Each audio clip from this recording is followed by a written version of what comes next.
Assalamualaikum warahmatullahi wabarakatuh. Perkenalkan, saya Nurul Hidayati dari kelompok 1 Latsar CPNS Mahkamah Agung RI tahun 2022 di PDK Ambon. Baik, di sini saya akan menjelaskan secara mind mapping mengenai akuntabel dan kompeten pada materi berakhlak. Pertama, saya akan menjelaskan tentang akuntabel. Dari akuntabel ini, kita dapat melihat yang pertama dari konsep akuntabilitas. Akuntabilitas sendiri memiliki definisi, yaitu kewajiban untuk mempertanggungjawabkan segala tindak tanduknya sebagai pelayan publik kepada atasan lembaga pembina dan lebih luasnya kepada publik. Ini menurut Matsiliza dan Zonki pada tahun 2017. Dari sini, kita dapat melihat pengertian akuntabel, yaitu bertanggung jawab atas kepercayaan yang diberikan. Selanjutnya ada beberapa aspek penting pada akuntabilitas. Yang pertama ada sebuah hubungan, yang kedua berorientasi pada hasil, yang ketiga membutuhkan adanya laporan, yang keempat memerlukan konsekuensi, dan yang kelima memperbaiki kinerja. Kemudian ada pentingnya akuntabilitas.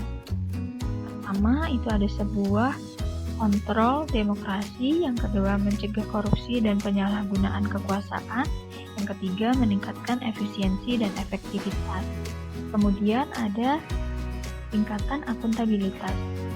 Pertama, itu ada personal, yang kedua individu, yang ketiga kelompok, yang keempat organisasi, dan yang kelima stakeholder. Kemudian ada 5 langkah membuat framework akuntabilitas. Pertama, ada menentukan tujuan dan tanggung jawab. Yang kedua, rencanakan apa yang akan dilakukan untuk mencapai tujuan. Yang ketiga, lakukan implementasi monitoring kemajuan.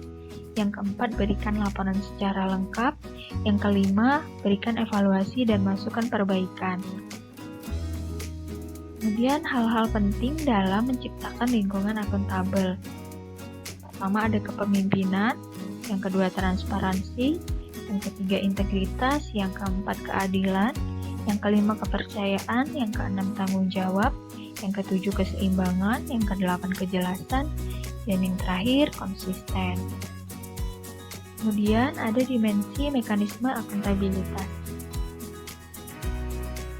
Pertama itu ada akuntabilitas kejujuran dan hukum, yang kedua akuntabilitas proses, yang ketiga akuntabilitas program, dan yang keempat akuntabilitas kebijakan. Selanjutnya ada panduan perilaku akuntabel. Pertama, melaksanakan tugas dengan jujur dan bertanggung jawab, cermat, disiplin, efektif, dan efisien. Yang kedua, menggunakan kekayaan dan barang milik negara secara bertanggung jawab, efektif, dan efisien. Dan yang ketiga, tidak menyalahgunakan wewenang.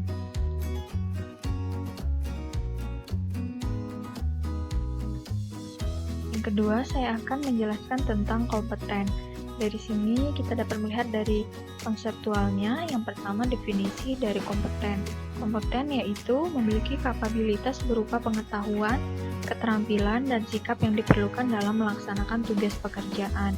Kemudian ada kalimat afirmasi dari kompeten, yaitu kami terus belajar dan mengembangkan kepastian. Selanjutnya ada kode etik dari kompeten. Yang pertama ada meningkatkan kompetensi diri untuk menjawab tantangan yang terus berubah. Kemudian melaksanakan tugas dengan kualitas terbaik. Ketiga, ada membantu orang lain belajar. Dan yang keempat ada learn, unlearn, dan relearn. Kemudian ada kompetensi ASN. Yang pertama dapat dilihat dari teknis, yang dapat diukur dari tingkat dan spesialisasi pendidikan, pelatihan fungsional, dan pengalaman bekerja secara teknis. Kemudian manajerial dapat diukur dari tingkat pendidikan, pelatihan struktural, dan manajemen, dan pengalaman kepemimpinan. Kemudian dapat dilihat dari sosiokultural yang diukur dari pengalaman kerja berkaitan dengan masyarakat majemuk dalam hal agama, suku, dan budaya sehingga memiliki wawasan kebangsaan.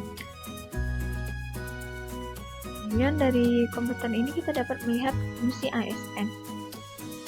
Itu sebagai pelaksana kebijakan publik, pelayan publik, dan perekat dan pemersatu bangsa. Dari sini terdapat sistem merit, yaitu kualifikasi ditambah kompetensi, ditambah kinerja, dan non-diskriminasi. Kemudian ada beberapa aspek tantangan pada kompeten, yaitu dunia VUCA. Dunia VUCA terdapat 4 hal. Yang pertama, uncertainty, complexity, ambiguity, dan volatility yang berhubungan dengan vision, understanding, clarity, dan ability. Kemudian, kebijakan pembangunan free plan. Itu terwujudnya Indonesia maju yang berdaulat, mandiri, dan berkepribadian. Dan yang terakhir ada disrupsi teknologi. Itu perubahan akibat perkembangan sistem dan teknologi digital.